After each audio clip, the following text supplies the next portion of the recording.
a big girl. Yeah. So she was like not into what the little class was doing. She wanted to be doing the flipping and jumping. Like the American. Like the four classes flashing at the same time. And she didn't want to pay attention to her class. She wanted to watch the big girls. That was hard at North Mountain, them all being in the same room. You know, I don't know. I haven't Yeah, my talked to Lisa. girls, my twins are doing gymnastics at, We did not communicate much.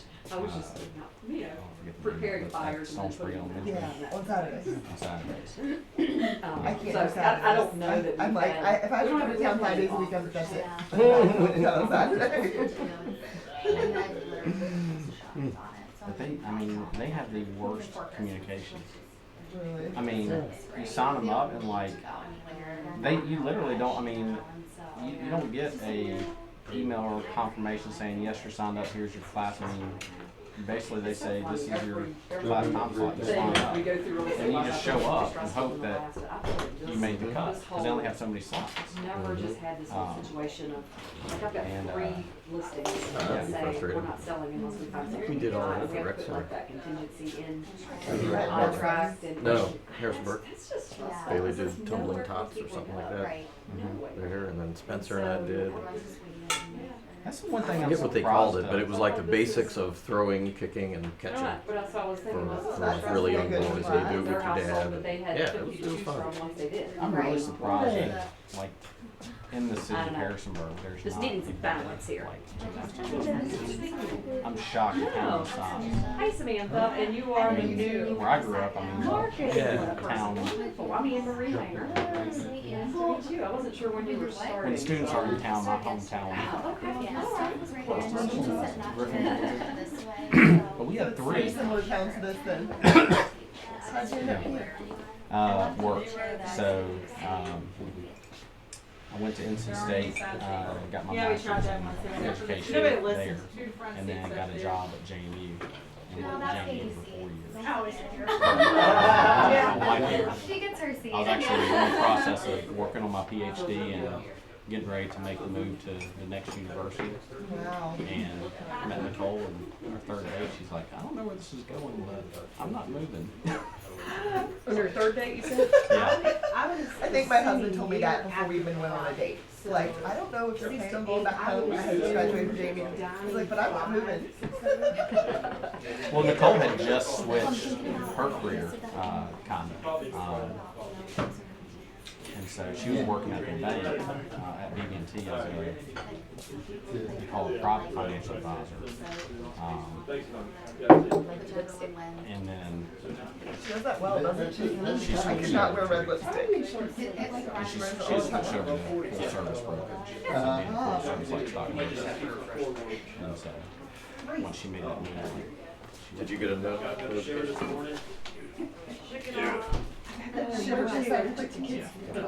why? Yeah. Sitting at the end of the lane, So, wrapped up in in blanket. higher education, the way you really advance your career is, well, it's not just PhD, but they want to see you have experience. I was on track to be a dean of students. No, I was actually. kind of on. And to be a dean of students, they want to see that you've had experience at different size institutions, in different types, public, private. So you would have to move. And so, it was 2008, so I was hiring and I was looking for something. Just So you got into real estate in 2008? No, actually I switched over and worked at Ajoka and did plumbing wholesale. Oh, okay. for 2 years. Well, I thought you shouldn't have got into it. If you're still here after, if you got started in 2008, then that's off. Right. Well, no, I moved here in 2008 and I left JMU in 2012. Oh, gotcha. Okay. Worked at Ajoka for 2 years. Okay. All right. Certainly Man, is. the time change really did something to you guys. We got a room full of people before 8:45. I had a previous appointment, Just so. doesn't- that was- Well, don't say it. I'll Make up for it. apologize. I'm just saying that may not be the awesome. precedent. No. You've set a new standard now. So thank you for being here on time. That's fantastic. We're going to start out with welcoming Sammy Reed. She's in the back there. She's our new marketing and branding specialist. Started yesterday. I think you'll be impressed. So What's you're her welcome. name? Sammy Reed, Samantha. She goes by Sabrina or anything. Yeah, her introduction to Klein May was Greg at Lois's desk and Basil sitting right here as she walked in for the first time. So she survived that. Yeah, she got past that. Exactly. She came back for the second day. We had her in my office yesterday. Yeah. So, and for those that maybe weren't here last week, we do have a new administrative specialist in Augusta, Joanne Keeler. She goes by Jo, and she has already begun as well. Quick reminder about our official social coming up. We usually do an official unofficial.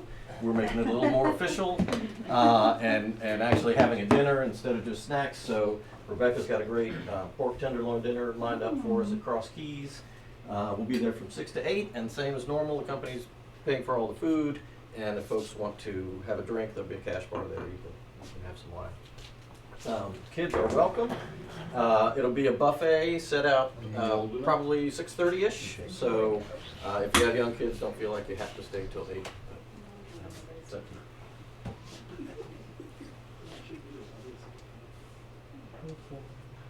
There we go. At long last, the dashboard is updated. We had an incredibly hard time getting response out of the company that managed our dashboard. And Spencer finally talked to our rep's boss, and they reassigned to somebody else, and the changes were done in a matter of hours. So, Wow. it was just a bad employee. So this is what had been on our request list, and all these are done now. So the staging icon has changed to the new staging site. We had one button that said stock photographs and another one that said stock photography. So that one of those has been deleted, and the stock photography link now goes to the correct place. Yeah, I think we had 2 schedules as well. Oh no, I'm sorry. We had 2 scheduled photographs, and then they added the stock photography, and then they moved a few things around to the more appropriate category. So now that we've got somebody really nice and responsive, if you have any ideas or requests or anything, just let Spencer know, and we'll see about getting them changed. Okay, so yeah, in my email last night, I mentioned a few things that we were going to talk about. As I read back through everything this morning, I think I was a little overambitious. We're probably not going to get to everything. But I wanted to continue the discussion on disclosures that we did. We had a little bit last week talking about adverse fact versus material defect. And coincidentally, didn't know this was going to happen, but Virginia Realtors came out with a nice little mini PowerPoint on the same thing.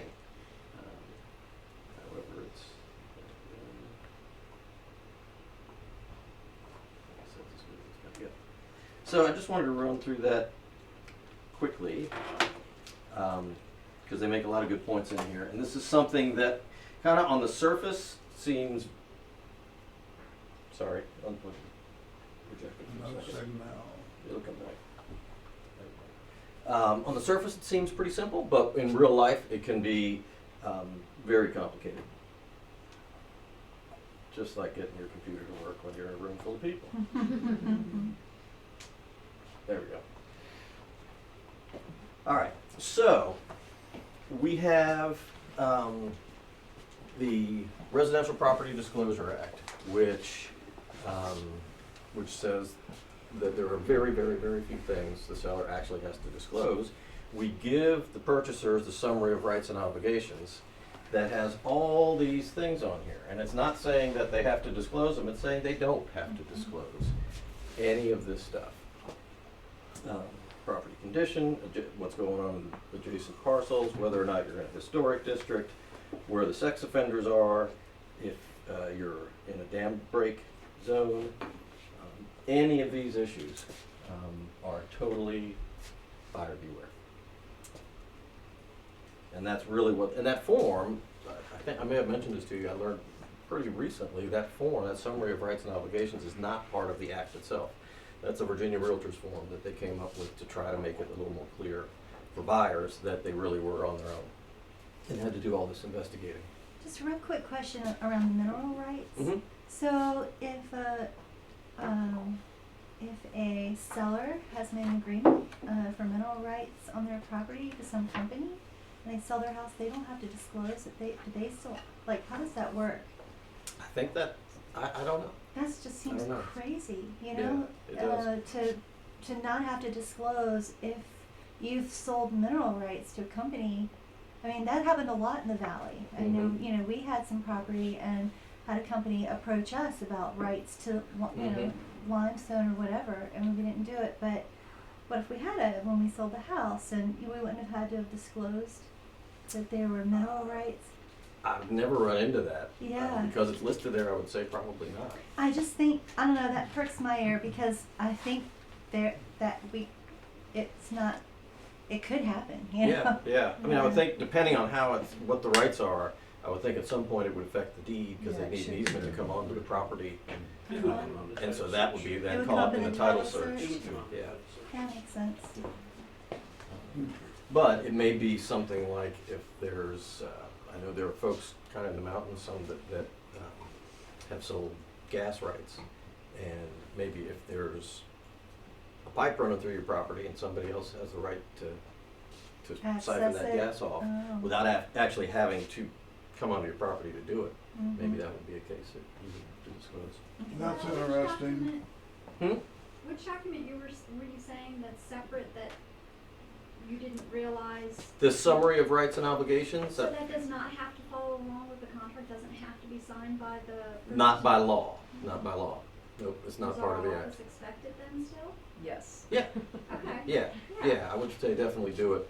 I've Um, just had other agents from but- other offices say, no. Right, we well, don't and that's how, provide that for that's you." actually how it came up in the forms committee, was we were talking about some people refuse to sign, who should sign, buyer and Right, seller, right. just buyer. And Yeah. Laura said, well, guys, to tell you the truth, that's not really part of the law. We just did that as a service to the buyer, so they would understand how much on their own they really were. Carl, can we reiterate who is supposed to be signing that? Because back in the day, years ago, I signed it for my buyers and maybe you signed it for your sellers, but we didn't combine it together. And now since all of this recent talk, Mm-hmm. I'm seeing everyone just signs it all together. And that's what Mhm. I've been doing because that Mhm. seems to be the local practice. That's- Is that the local practice? That's the current guidance now. Okay, that we When we all had a sign the same different document. attorney there, Blake always said, just the buyer, just the buyer, just the buyer. Mhm. Yeah. Laura says, go ahead and be safe, have everybody sign, so you know Okay. they've had the discussion. But, but it's not a legal requirement, so if somebody refuses to sign, it's not worth getting in a big fight. Right, is it just 2 lines at the bottom still? No, there's like 4. There's Yeah, there's 4 4. now. No, okay. And they're trying to add more lines on all the forms, sellers and purchasers, as they come up for review, just because people run into those cases. I got one.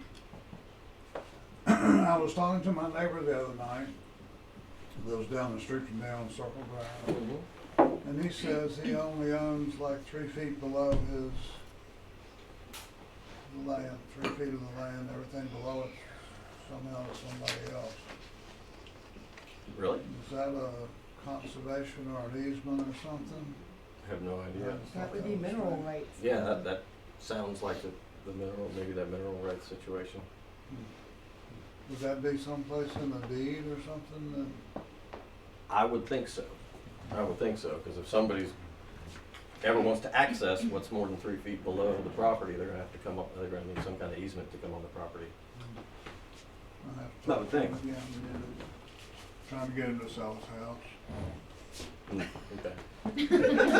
Well, if you're successful in that, let's be sure we get that question answered. Yeah, you just mentioned that. It'll be So next year. we had a long list of things that sellers don't have to disclose. There are only 4.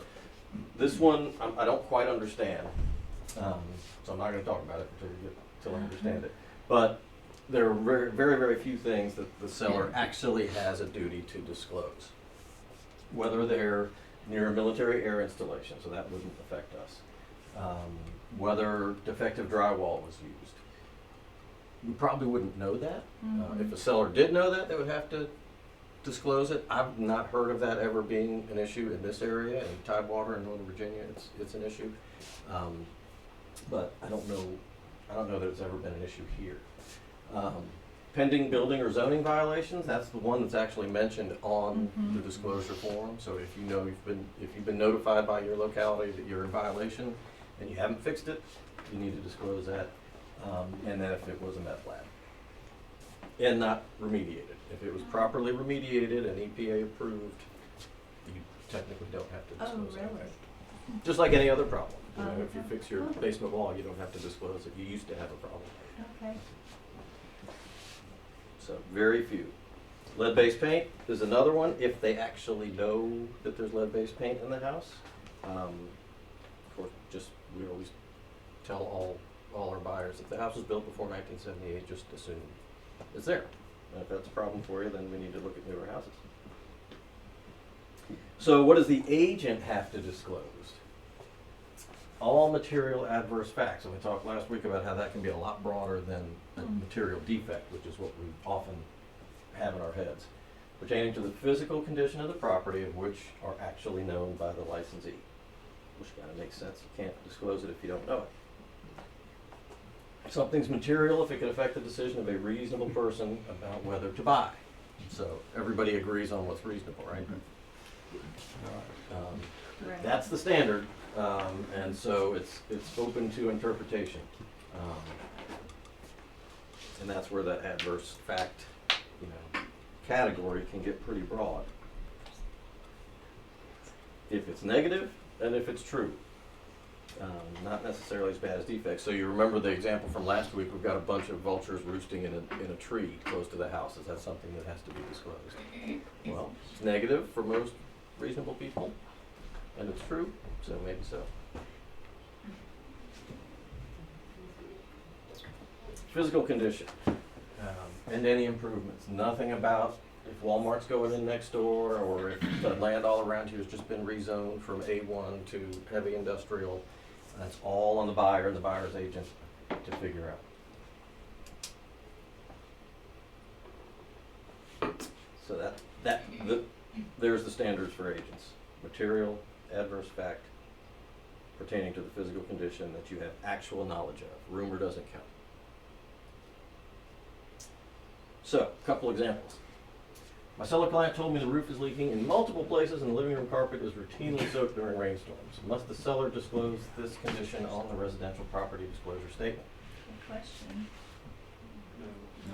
Not on the disclosure, right? Right. The seller doesn't have to disclose it at all.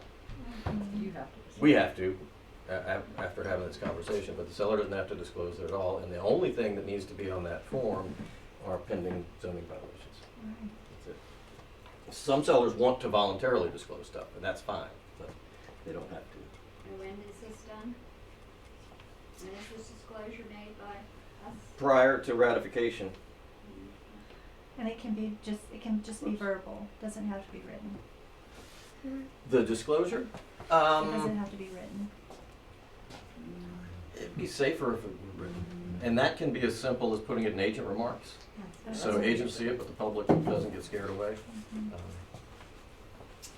For efficiency, should the listing agent disclose material adverse facts pertaining to the physical condition of the property on the residential property disclosure statement?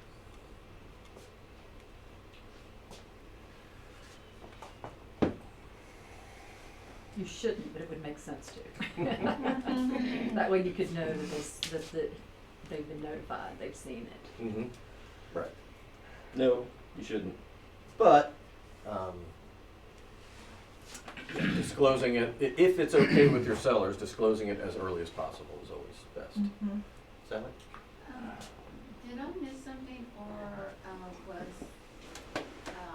in the list of what the seller does not have to disclose, did I miss that if it was in a flood zone that they didn't have to disclose it? That's correct.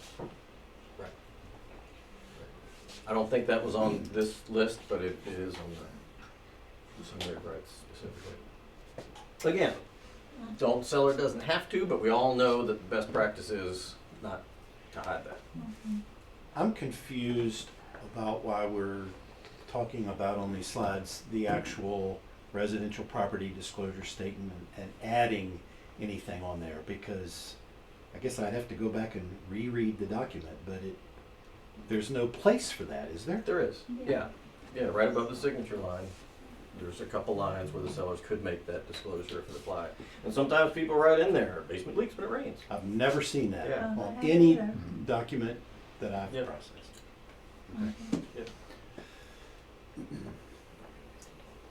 Does the seller really have any disclosure obligations? Isn't the residential property disclosure statement just a big list of disclaimers?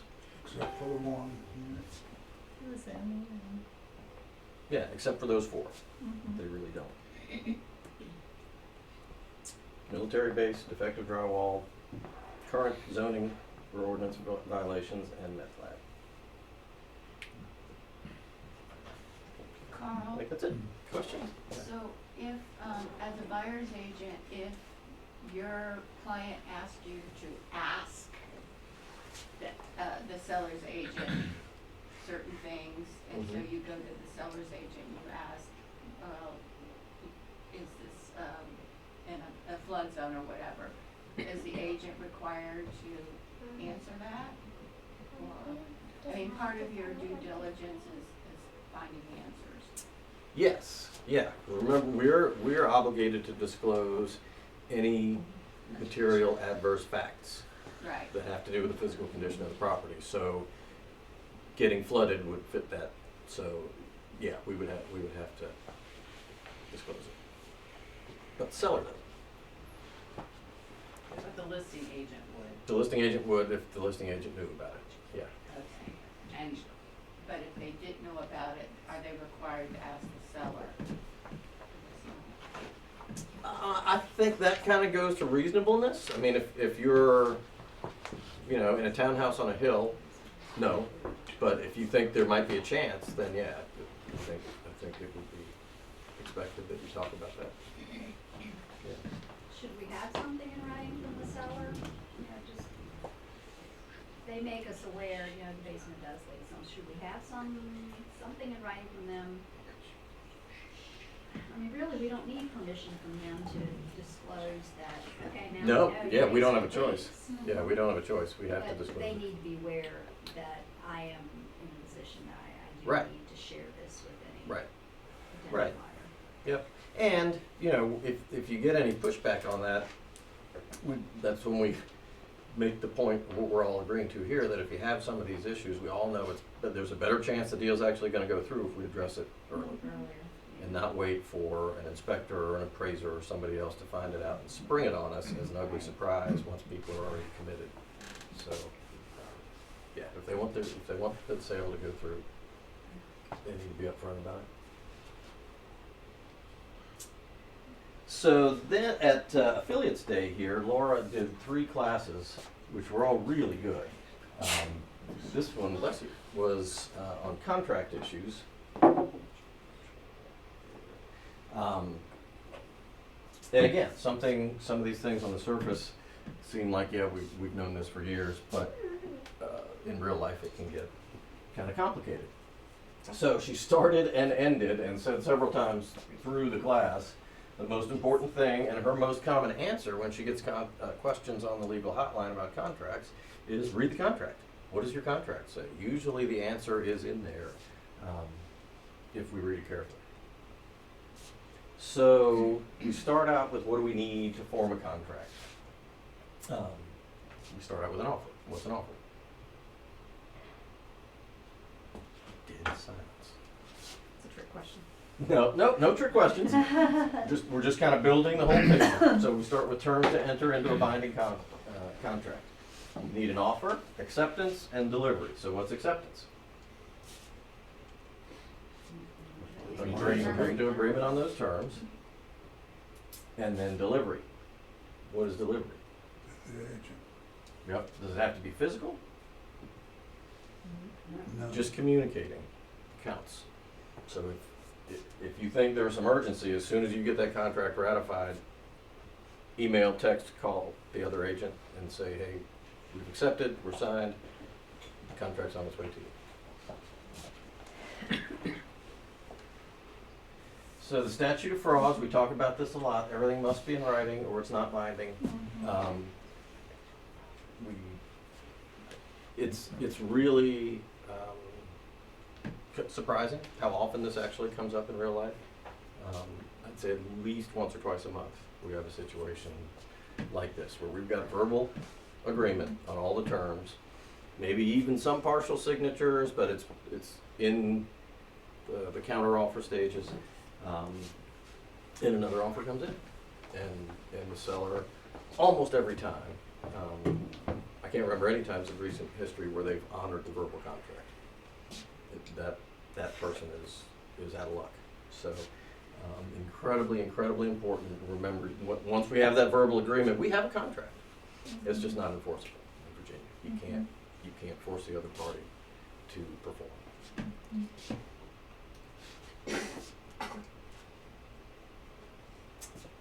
Do we need an earnest money deposit to form a contract? No. Or could it be zero? No. All right, everybody's quick on that. No, the mutual promises are the consideration. Consideration doesn't have to be money laid down. This was really nice to get this confirmed. Every once in a while, we're late on turning in an earnest money deposit. And we've tried, I thought we were maybe kind of fudging a little bit, but we'll try to get an extension signed. Remember, any length of time is okay as long as buyer and seller agree on it. So if we miss it by 2 days, we have the buyer and seller sign an extension or an amendment to the contract saying deposit has to be turned in by X date, whatever date makes it work. And Laura confirmed that that's okay. There's no violation there, as long as the buyer and seller say it's okay. Say it's okay, or do they have to? Oh, it has to be in writing. Okay. Yeah, it has to be in writing. Can a buyer's agent use a contract to increase their commission? No. Can they write that into the offer? Yeah, I This would say was- yes. It depends. That's Laura's favorite answer. Yeah. This one was interesting to me, the way she broke it down. They can't ask to change the split. Say it's a 3.5, 2.5. They can't write into the offer that the total brokerage fee will be split evenly between companies. But they can actually ask the seller to pay them something directly. She says. I'm confused by by why that's okay to be in a contract. When Yeah, something it's an agreement between the buyer and the seller. between the buyer and the seller. Yep. From what I remember, what Laura's saying is that because in a buyer brokerage agreement, if you filled out that the buyer has agreed to pay you a minimum of a certain amount of money or a certain percentage, and the seller is offering less than that, then there's a responsibility of the buyer to make up the difference. So the buyer can then ask the seller to make up the right. difference. You're right. Bless you. That's exactly what it was. So that's It's really the why- buyer asking the seller to pay something to the buyer's agent. Yeah, thanks. Good to know. But they can't change the split. And we have had agents, one agent has tried a couple times to put that in an offer. She'll ask the agent she's dealing with here if it's an even split on the commission, and if she finds out that it's not, she'll try to write that in. There was another gentleman who did that. Oh, yeah? So, Not yeah. from this firm. And you can't do that. Can't do that. I had that on a commercial deal, actually. So she mentioned a couple things that I think she's mentioned before, but I had forgotten about. One was the Virginia Bar Association has a legal hotline where if your clients have an issue that maybe I'm saying, geez, we need to talk to an attorney, and they don't want to spend a lot of money on that, they can talk to an attorney for 30 minutes for $35. And then at the end of 30 minutes, they can decide if they want to pay for more time or set up an appointment with the attorney or whatever. She says that when you call this 800 number, they will ask you both where you are, and they'll find the local attorney, and then what type of issue you have. So they won't have a divorce attorney call you back for a real estate question. Right, and it's not instantaneous, it takes a little while, but they Yeah. get back to you really Have you fast. used it? Oh, no. Oh, okay. But I was just really impressed Yeah. with the follow-through. Yeah. Has anybody used that? That's cool to know. Yeah, it's a neat service that we need to remember to tell our clients about if they're in that situation. I'd be really curious to see how local they can get. Our E&O company has that same kind of service. And when we had some cybersecurity issues, we tried to use that, and they sent us to somebody in Roanoke who didn't really know much about the issue. So I'd be interested to see if they really do have some local folks. I'm really curious how 30 minutes is enough to have any substantive enough conversation to make a difference. It seems like you're going to spend 10 or 15 minutes just describing the problem to the attorney. Yeah, and usually it's a contract question. So it's got to be a pretty basic. So they're going to say, "Hey, what's your simple- contract say?" And then they're going to give you some advice on that. Right.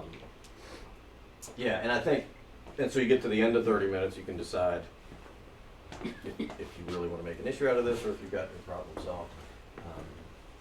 They do have, I'm not sure if I've got it in the notes here or not, the Virginia Realtors Legal Hotline is absolutely killing it. Their response time now is, I think, under an hour and a half on average. So you just go to the website, type in your problem. If I don't know the answer or you couldn't get a hold of me, I will get a copy of the question and the answer. Well, the question. And then somebody will call you back, and they are fanatical about calling back. So I think they do a really, really good job.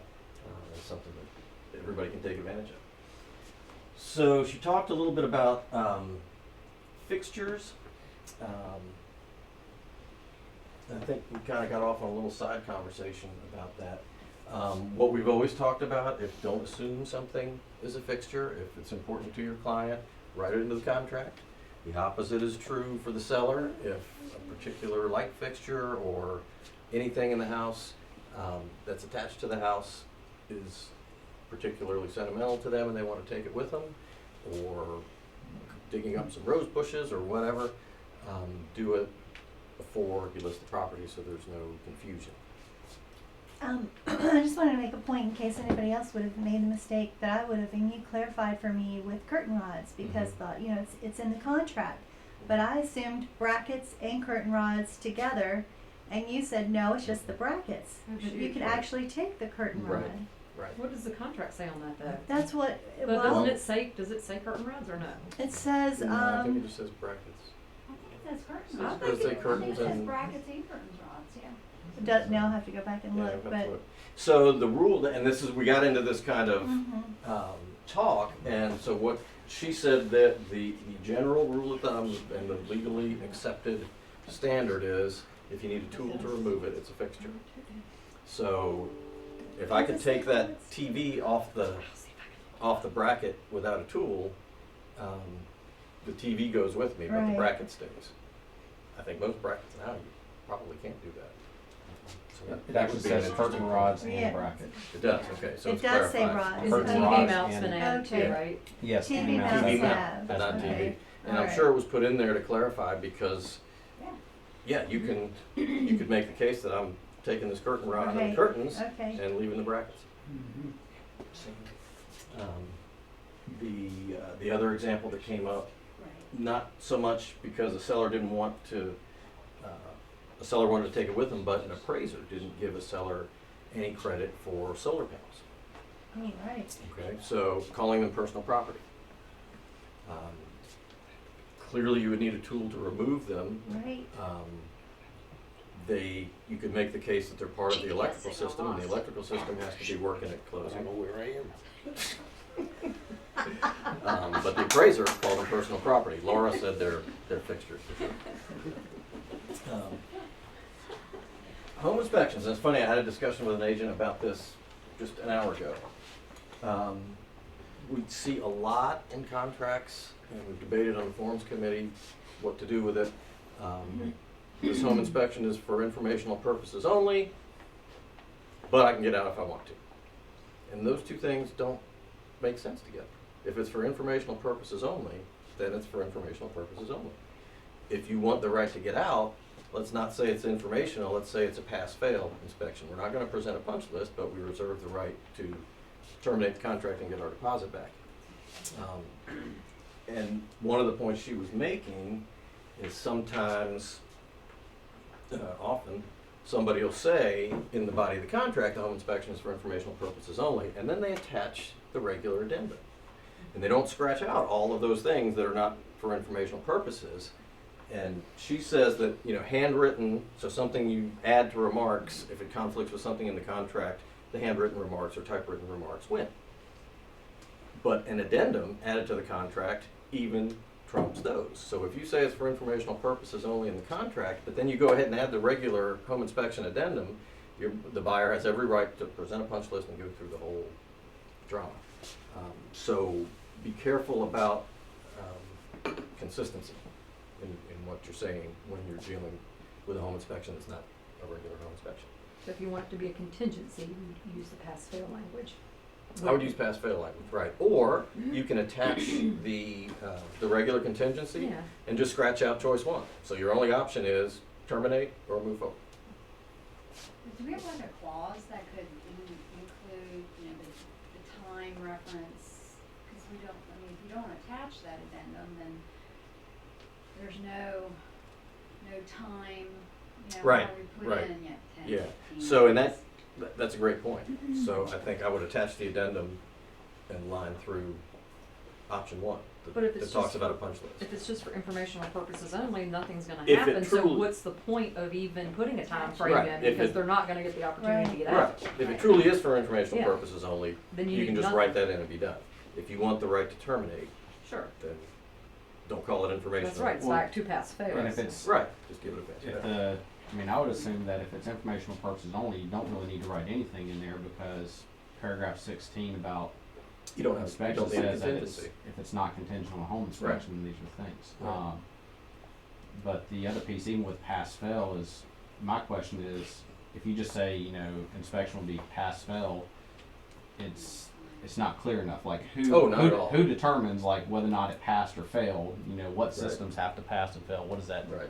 Generally, people, yeah, I would use the pass-fail phrase as an introduction, so they're sure everybody understands it's not just for informational purposes. And the buyer reserves the right to terminate the contract and receive their deposit back if major defects are found, something like that. As determined by the purchaser. Usually, yeah, just as determined by the purchaser and their inspector, and how scary that inspector's report was. Okay, we talked about those. Any questions on contract stuff there? Always a cool refresher. Do you have anything you want to talk I about? do. Okay. Ashley's with us today.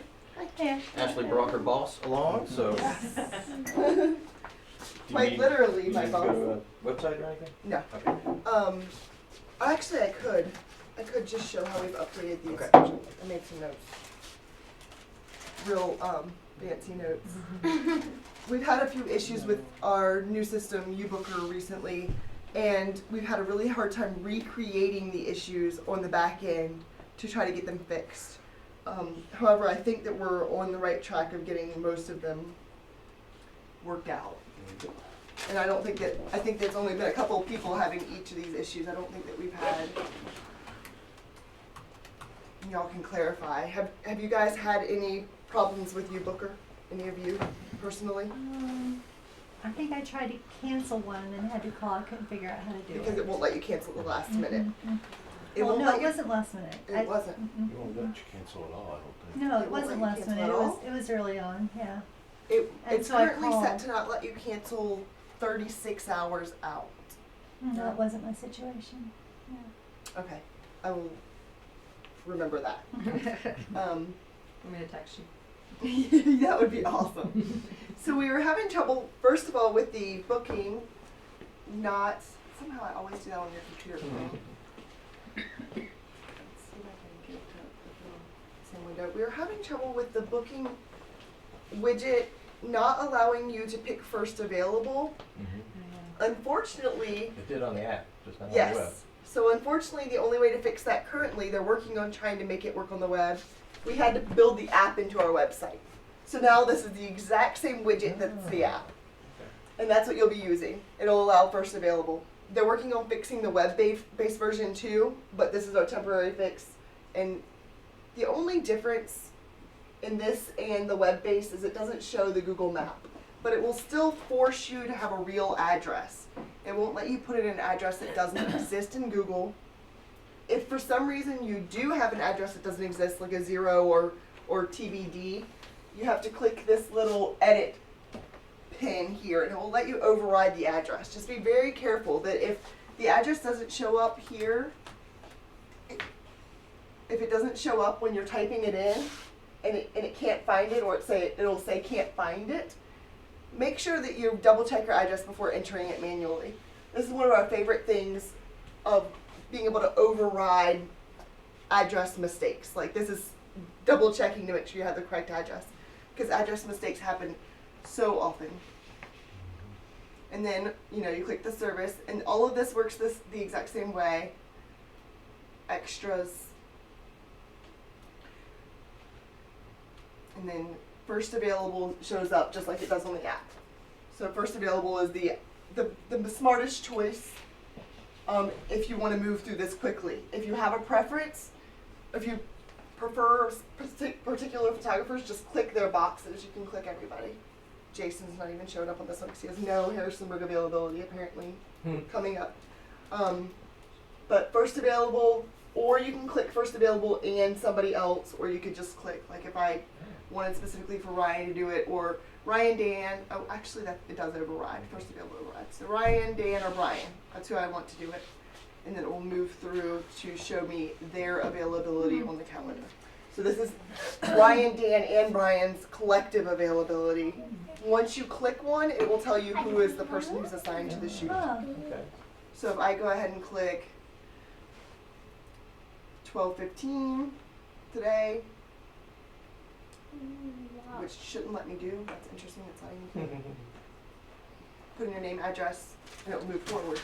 We recommend always that you log in before you even get started. There's a login button here, or you can just go to ubooker.com and log in, and it will give you us as a service provider.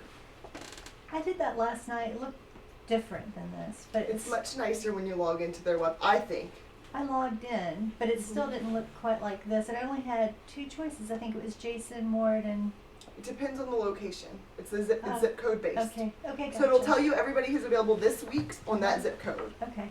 And it combines that with what extras you want as well? So Right. want If you drone, click that limits extras, your yeah, choice. so Jason doesn't have a drone license, so he wouldn't show up if you had clicked a drone extra. Gotcha. Ryan doesn't floor plan, so he wouldn't show up if you Uh-huh. wanted a floor plan. So it works out to balance everybody. Okay. So we've got the scheduling system temporarily fixed. They're working on the web-based version. I think this will work permanently, but they're working on making the web-based version better. If you log into ubooker, it works perfectly on the web-based version. It's only when it was embedded into our website that it wasn't working. We had 2 agents who couldn't see their campaigns when they logged into ubooker on the website, but they could see them on the app.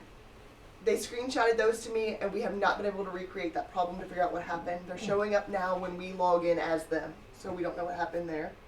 That was Derek and Donna Hauser. The other thing is that their US servers were having problems, and they were throttled back, or they were just overloaded, and we were having some delivery emails either time out and not get sent, or they were sending without all the photos being uploaded. That problem has been resolved. They switched to a better server situation. And that's it, I think. That, and we're also, we personally have added several more vacation rentals to our portfolio, and we have had a lot of people ask for us to provide cleaning services in some capacity. We are working to add cleaning services in as a schedulable thing, just like photography or floor planning. Right now we only have that available for short-term rentals, but eventually we'll have clean out, move-in cleanings available as well. That's great. So when you see that pop up, don't be shocked. It's been a long time coming. We've been building a team just to take care of our stuff, and now they might as well be able to do it full time. So I probably missed this before at some point. So there's an app for a phone. It's ubooker. If you just type Okay. UBOOKR Just like the website. Okay. into the App Store, Okay. it looks exactly like this, and it's really simple to use. Okay, It's great. quite pleasant to use, and it will also show you all of your campaigns, which are your photo albums, Okay, great. and your contact information for the photographers, so that you can easily just hop on there and text, email, or call them. if you need to reach them on the day of or something. Okay. Can you repeat that for the app, please? UBOOKR.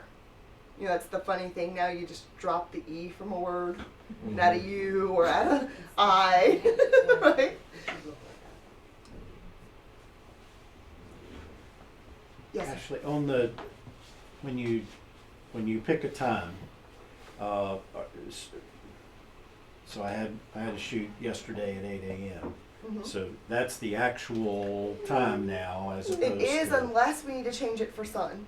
So I double check them if the sun works at the time it's scheduled and it doesn't completely destroy the photographer's drive time, we just leave it. Okay. That was So- an unfortunate thing when we switched to UBookers. They wouldn't let us, actually no system really ever let us batch times. We kind of manipulated it with that 10 a.m. thing. This system wouldn't allow us to do that at all because the big part of its back end is calculating drive time. So it literally, if somebody's available for 8 hours, it wants to put in that drive time between every shoot. And so we couldn't override it. So now everybody just pops them in, and if it doesn't interrupt the sun, we just leave them. And if it doesn't mess up drive time too bad. Like if it had Jason going Stanton, Waynesboro, we would rearrange it. Or even maybe assign it to somebody else if we had to make it so that they would all work at the right time of day. But so far, it's been working really, it's like one a day I have to reschedule for sun. It's kind of working out. I think that a lot of agents are more aware of the sun time, and since they can actually choose it, like Chris Zerker is a good example. He wants to choose the sun time because he knows, he pays attention to that. And he's been choosing them correctly every time and we haven't had to move them. So I think it's actually kind of a plus to be able to choose the time. At first it was overwhelming for them to be like scattered throughout the day, but it seems to be working all right. And what's the current status of being notified when your pictures are ready? So we deliver 2 different ways still. They're getting delivered to Dropbox, full resolution and MLS sized for Elizabeth, Sammy, whoever needs them, Katie. And then they are getting delivered from UBooker the second they're uploaded. So when the photographer gets done editing the photos, they just log into their calendar and click create a photo album, and they just plop those photos in, and it automatically sends an email to you and anybody else that needs to be notified. So the photographer is actually putting, for people that have a team, they're putting in the team's administrative people or whoever needs to be added to that delivery email. So it's usually late at night the same day they were photographed, because it's going automatically when they're uploaded instead of waiting for a photographer to send an email. And at first we were having people miss them because it was like a midnight, 2 a.m. email and they were expecting something the next day. But they're coming out late at night from UBooker, is what it will say. So the pictures I can send you one it's too. coming, because the last one let's see, what was my last one? Maybe 2 weeks ago, and it came from Swartz Photography, I thought. It says Swartz Photography, but the email address has UBooker in it too. And it was going to spam, but John fixed it. Yeah, like here's one on 10/17. When you may have gotten one from somebody at Sports Photography too, because we made everybody deliver both ways when we were trying to figure out what the issue was with those delivery emails getting hung up. But that's what it's doing. Ryan's computer does this too. It always asks you to enter a password, and all I really want to do is type it in myself. Yes, ma'am. The phone rang. Dad been trying to text you and call you the whole time. Dad has? Yeah. Wait, Dad's texting? It must be. Are you sure it was him? She Yeah. can read now. Oh my gosh, that is. Can you text him back and say, Mommy's in a meeting? She probably can't. She's getting really good. She leaves out a lot of vowels when she spells, but That's okay. She does. Right? Yeah, like work is WRC. Mm-hmm. It's a cool word for work. I'm gonna go ahead and send you one, Terry. Do you have a preference? Well, here's why I asked. On the UBooker app, Send this crazy no plumbing cabin in Bergton. I'm gonna send that to you. on the UBooker app, since I had photos yesterday, it says there's one album for this property, Mm-hmm. but I haven't gotten an email. The album will be empty. It's created automatically at the time and date that the photo shoot was scheduled. Okay, so that doesn't mean your photographs are there. Well, what happened, Carl? Let's try to answer a phone call. I'm going to send you this one. This is a little cabin in Bergton with no indoor plumbing. It's pretty cute. You should get that email right now, and you'll know what to expect for when you get a delivery of your own.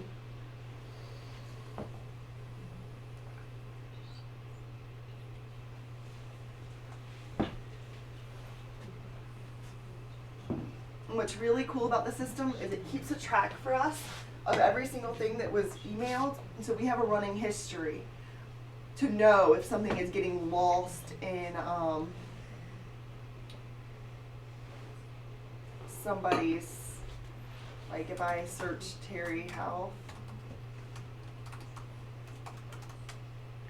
we have a running history of every email that's been sent to him from the system, so we're able to kind of, it's only 2 emails, that's not too bad. Oh, it's doing it again. That's so weird the way it disappears into itself like that. It just slides the screen over. So 2 emails have been sent to Terry, and we have the exact time and date for each of them. So when something happens and they get lost in spam world, we have a record. We never had a record before. I wonder if it's going to junk mail, because I haven't gotten it in my inbox. You haven't gotten it. And that's the one yesterday, so. Did you get a confirmation when you scheduled that? A confirmation that it was, Scheduled. I don't remember. whether I did not get a confirmation for mine from last week either, that it was scheduled. I just got the confirmation Can on both the of app. you do me a favor and check your spam? That's, And then forward, if you find it in spam, forward it to me and John Dean. Because he's been adding all of these, We've been trying to whitelist these Yeah, these addresses domains. that stuff comes from. I got a confirmation when I you got one. scheduled. See, that's, we have been Is there added more to than one say, address that they come from? it should be.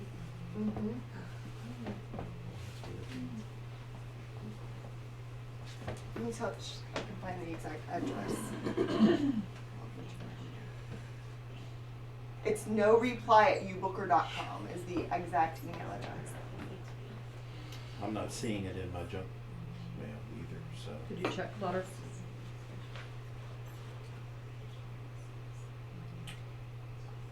I think I have clutter turned off on my account. Does anybody else have any photography issues, questions, concerns? At all? It's been kind of a weird few weeks with all the transitions going on. We've had a lot of correspondence and a lot of agents that seem to be really on edge. We had one very upset yesterday because the homeowner didn't move the cars out of the driveway on Friday when the house was photographed, and the agent said, I'm gonna go there right now and I'm gonna have them move them. You come as soon as you can. It's Ryan. Ryan was gonna go back as soon as possible. Agent calls back after he gets there and says, they're gonna have their cars moved by Wednesday at 3. And I was like, Ryan clearly told you they didn't want to move their cars. Like, you know, if you guys have a problem with a homeowner, if you think that it's us, we promise all of us try to get the homeowners to cooperate as much as possible. But if they don't listen to us, they're probably not going to listen to you much better, unfortunately. But if you have any issues at all, call me. I answer almost all the time. I try to answer all the time. But I think that everybody's having a good time. We had some great autumn updates. If you need any autumn stock for anything, I mean, I know it's over now almost, but anyway, Awesome. let me know if you need anything. Thanks. I'm gonna sneak out with Annalisa because she's Daddy's bored. texting. And Daddy's texting. And calling. He just called you and I was going to answer it, but I didn't. She's right. She can read. Thanks for taking care Y'all of have a Mom. good day.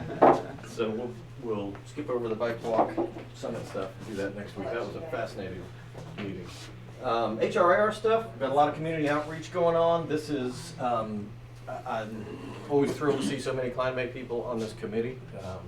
And they do a really, really good job. So we've got our senior Santa project going again this year. I just got the tags yesterday. I need to make a spreadsheet before I give any out because I need to keep track of who's got what numbers. But we'll have those ready to give out by tomorrow. And again, these are seniors who are generally on their own or in some kind of homebound situation.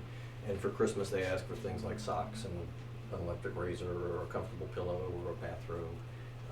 So it's really makes you think, and it's nice to be able to help these folks out. So we've got 50 to get rid of or to take care of as a company.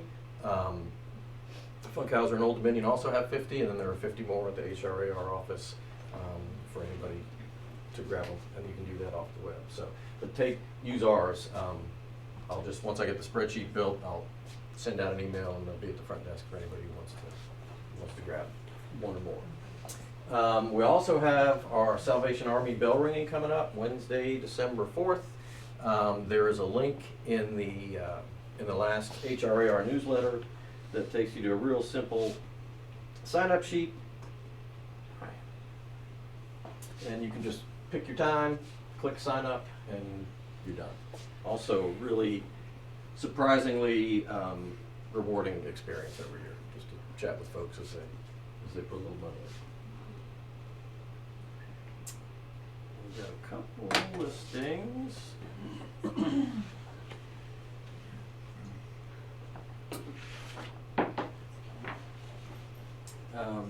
Greg had an appointment. He sent me a text, as you saw there when Ashley was, I'll read you his description. I have an appointment. Home is large, dated, and needs showing. So, so that's all I know about this house. If anybody's shown it, feel free to jump in. 5 bedrooms, near 4,600 square feet. Wow.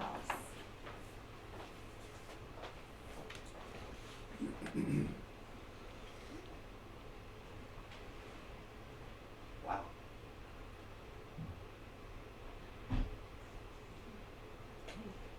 Big rooms.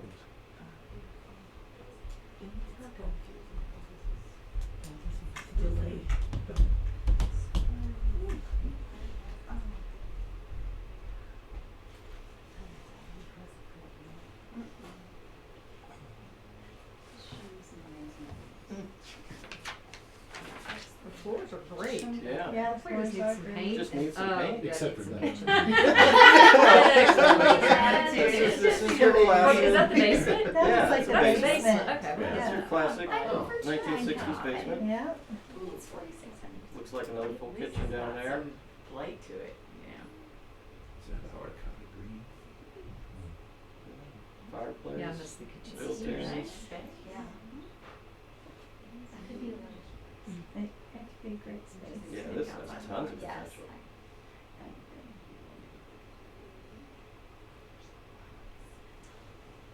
Oh, that looks good. Yeah. It's very pretty. Yeah. And Sits off the road a little bit. That's interesting. Oh, That- looks like we got That's some lean. smoke there. Did you Yeah. notice? I noticed it from across the Yeah. now, it's really noticeable with the back. Just delete those. Yeah, I believe that all. Tell Greg to take that Yeah. one. Yeah. Definitely. Looks like that was indoor, outdoor Greg, I carpet Mhm. that had gone bad. That's Yeah, let me just look at it. It's a couple acres, I think. 1 1/3 acres, 5 bedrooms. So it's right on 33. Yeah, it's right on 33. It's right Dwayne has one.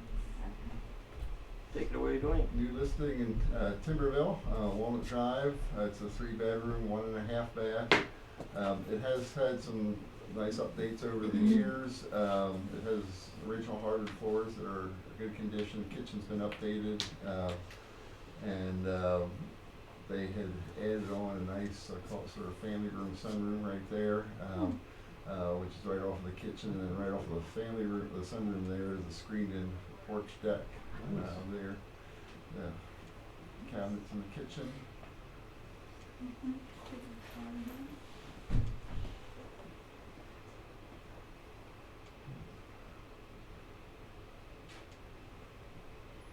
That's That's nice. Looks like a good price. Nice, Mm-hmm. nice backyard too. The hardwood, it is electric baseboard That's heat, electric. but it does have central air. Okay.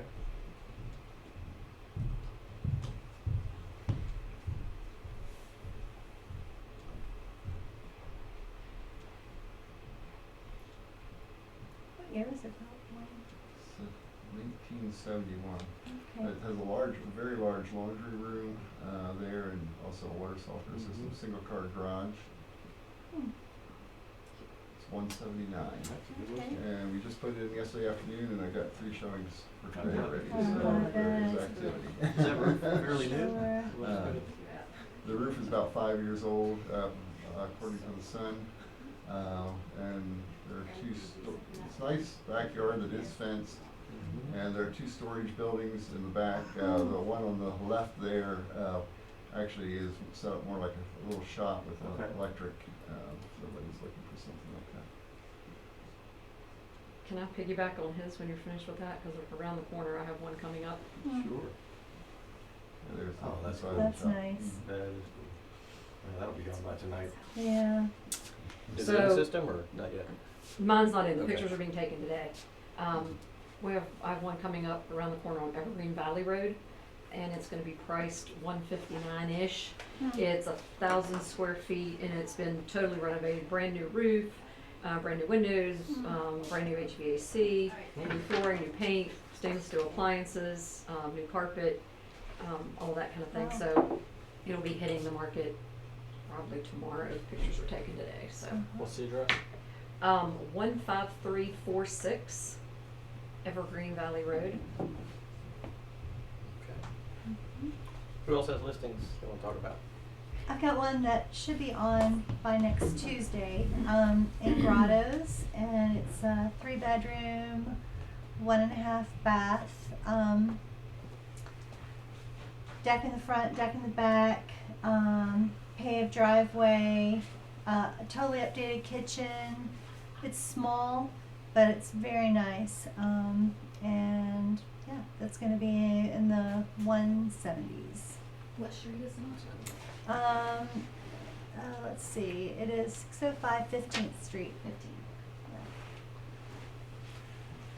I have townhouse in Harrisonburg coming on either today or tomorrow. Waiting for photographs. Country Club Court. It is probably the nicest, if not one of the nicest units there. It's a corner unit. They've got vinyl fence around the back and side, so there's lots of space behind the fence. Completely renovated, ceramic and porcelain tile floors throughout. New cabinets in the kitchen, granite countertops. I mean, this place was really nicely outfitted for a country club court townhouse. So you can look for that if you got somebody looking. It's going to be somewhere in the 140s. Wow. Oh, wow. Okay. Anybody else? I have one, it's a personal property of mine. It's an up and down duplex on the north end of Harrisonburg. It's all brick. I've owned it for about 32 years, and I'm looking to sell that sometime. I'm not quite sure when I'm going to list it because they want to do a 1031 exchange, and I haven't found anything that will work for me. But just to have totally gone through the upstairs, new carpet, new paint, new vinyl, redid sidewalks. So we're looking at 229. If you have any investor, the upstairs is vacant at this point. Downstairs is rented at $800 a month. Okay. So it's a quiet dead end street. Sounds great. Anyone else? Okay. Have a great day. Thanks for being here.